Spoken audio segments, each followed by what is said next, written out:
بسم اللہ الرحمن الرحیم اور محبتوں بھرا السلام علیکم۔ میں امید کرتا ہوں کہ آپ سب دوست خیریت سے ہوں گے۔ اللہ پاک سے دعا ہے کہ اللہ پاک آپ کی تمام جائز خواہشات کو پورا فرمائے اور آپ کو اپنے حفظ و امان میں رکھے، آمین۔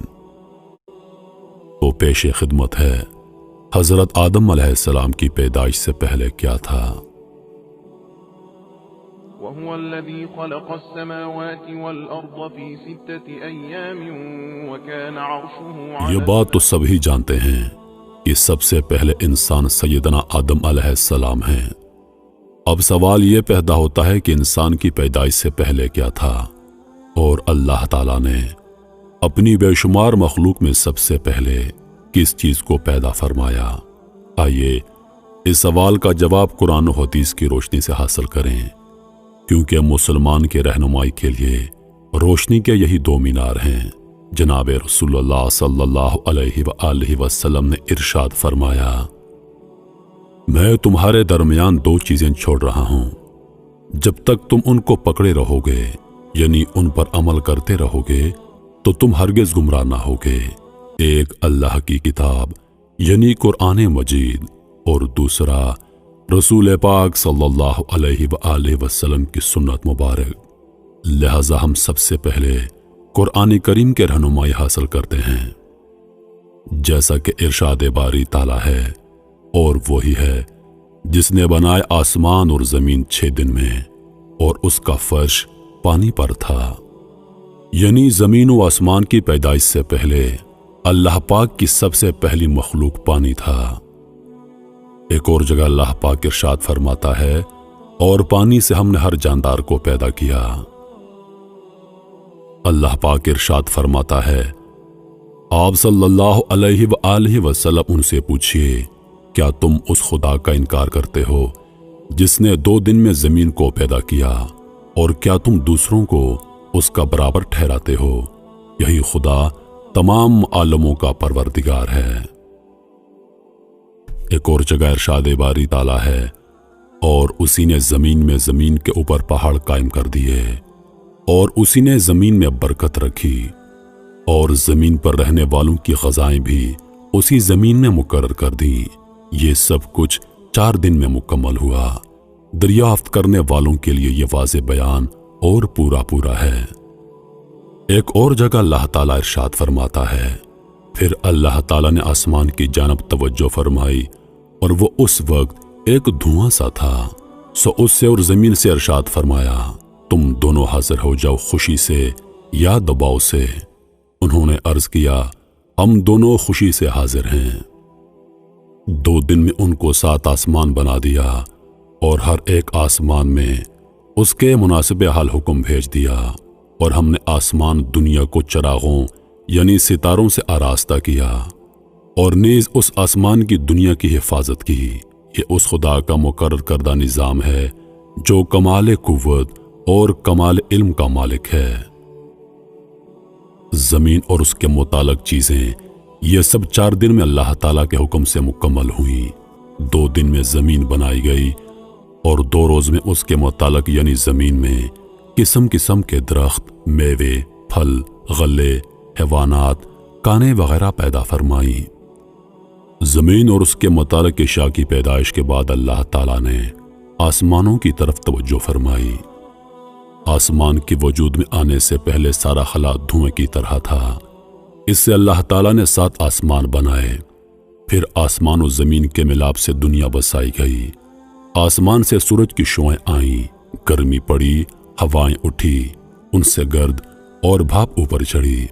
پھر پانی بن کر بارش برسی، جس کی بدولت زمین سے طرح طرح کی چیزیں پیدا ہو گئیں۔ زمین و آسمان کے متعلق یہ سب کام اللہ تعالیٰ نے 6 دن میں مکمل فرمائے، جیسا کہ اللہ تعالیٰ ارشاد فرماتا ہے، بے شک تمہارا رب اللہ ہے جس نے پیدا کی آسمان اور زمین 6 دن میں۔ اس کے بعد اللہ تعالیٰ نے زمین پر پہاڑ قائم فرمائے۔ اللہ تعالیٰ نے جب زمین کو پیدا فرمایا تو وہ حرکت کرنے لگی۔ اللہ تعالیٰ نے پہاڑوں کو پیدا فرما کر زمین پر رکھا تو زمین کی حرکت بند ہو گئی۔ اللہ تعالیٰ نے جب زمین کو پیدا فرمایا تو یہ حرکت کرنے لگی، اور اللہ تعالیٰ نے اس کی حرکت کو روکنے کے لیے پہاڑوں سے میخوں کا کام لیا۔ اگر اللہ تعالیٰ یہ انتظام نہ فرماتے تو زمین ہمیشہ حرکت کرتی رہتی۔ ذرا تصور کریں کہ کسی جگہ جب زلزلہ آتا ہے اس وقت کیا حالت ہو جاتی ہے۔ جس کو موقع ملتا ہے تو لوگ جان بچانے کے لیے گھروں کو چھوڑ کر جنگلوں بیابان میں نکل بھاگنے کی فکر کرتے ہیں، اور اکثر تو ایسا ہوتا ہے کہ بھاگنے کا موقع ہی نہیں ملتا۔ لوگ سوتے سوتے لقمہ اجل بن جاتے ہیں۔ اگر اللہ تعالیٰ زمین کی حرکت روکنے کے لیے پہاڑوں کو اس پر قائم نہ فرماتے تو کیا ہوتا، اس کا تصور آپ کر سکتے ہیں۔ یمن کے کچھ لوگ رسول اللہ صلی اللہ علیہ وآلہ وسلم کی خدمت میں علم دین سیکھنے کے لیے حاضر ہوئے۔ ان لوگوں نے آپ صلی اللہ علیہ وآلہ وسلم سے دریافت کیا کہ اس عالم کی ابتدا کیسے ہوئی۔ رسول پاک صلی اللہ علیہ وآلہ وسلم نے ارشاد فرمایا، دنیا کے وجود سے پہلے صرف اللہ تعالیٰ کی پاک ذات تھی، اس سے پہلے کچھ بھی نہ تھا، اور اللہ کا عرش پانی پر تھا۔ اس کے بعد اللہ تعالیٰ نے آسمان اور زمین کو پیدا فرمایا اور لوح محفوظ میں ہر چیز کو لکھ دیا۔ جناب رسول اللہ صلی اللہ علیہ وآلہ وسلم نے ارشاد فرمایا، اللہ تعالیٰ نے آسمان و زمین کے وجود سے 50,000 سال پہلے جملہ مخلوق کے لیے جو بھی مقرر کر دیا تھا اس سب کو لوح محفوظ میں جمع کر دیا تھا۔ آسمان و زمین سے پہلے اللہ کا عرش پانی پر تھا۔ اس کے بعد اللہ تعالیٰ نے قلم کو پیدا فرما کر اس کو حکم دیا کہ لکھ۔ قلم نے دریافت کیا کہ کیا لکھوں؟ حق تعالیٰ کی طرف سے حکم ہوا، جو کچھ قیامت تک مقرر ہوگا وہ سب لکھ لو۔ تو قیامت تک جو کچھ ہونے والا ہے وہ سب کچھ قلم نے لکھ لیا۔ زمین و آسمان کے وجود سے پہلے اللہ کا عرش پانی پر تھا۔ اللہ تعالیٰ کے حکم سے ایک ہوا چلی جس سے پانی کی لہریں پھٹ کر پانی کی سطح پر قبا کی شکل میں ایک بلبلا پیدا ہوا۔ اس سے اللہ تعالیٰ نے ساری زمین کو مرکب فرما کر اس کو پانی کی سطح پر بچھا دیا۔ محترم عزیز دوستو، جو کچھ بیان ہو چکا ہے اس سے ایک عام آدمی بھی سمجھ سکتا ہے کہ اللہ تعالیٰ نے زمین و آسمان کو کیسے پیدا فرمایا اور حضرت آدم علیہ السلام سے پہلے کائنات میں کیا تھا۔ نبی اور پیغمبر اللہ تعالیٰ کے مخصوص اور معصوم بندے اور انسان ہوتے ہیں جن کو اللہ تعالیٰ انسانوں کی رہنمائی اور ہدایت کے لیے منتخب فرماتا ہے۔ جو گناہوں سے معصوم ہوتے ہیں، اللہ تعالیٰ کے احکام بندوں تک بلا کمی بیشی پہنچاتے ہیں، کسی حکم کو چھپاتے نہیں۔ سب سے پہلے نبی حضرت آدم علیہ السلام ہیں اور سب سے آخری نبی جناب محمد رسول اللہ صلی اللہ علیہ وآلہ وسلم ہیں۔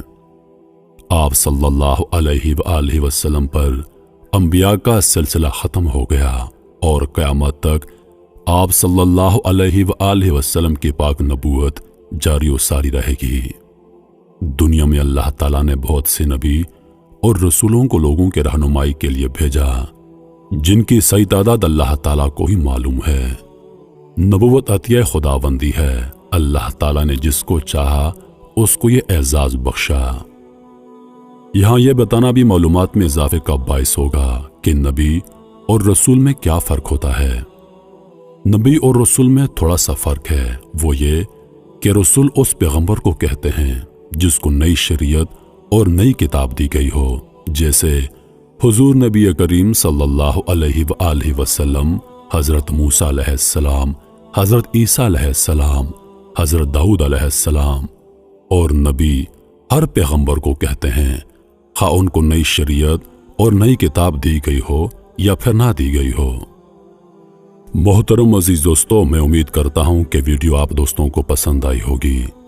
ویڈیو پسند آ جائے تو لائک اور شیئر ضرور کر دیجیے گا، اور آنے والی نئی ویڈیوز کے لیے ہمارے چینل کو سبسکرائب کر دیں اور ساتھ میں موجود گھنٹی کے بٹن کو ضرور دبا دیں تاکہ ہماری ہر نئی آنے والی ویڈیو سب سے پہلے آپ تک پہنچے۔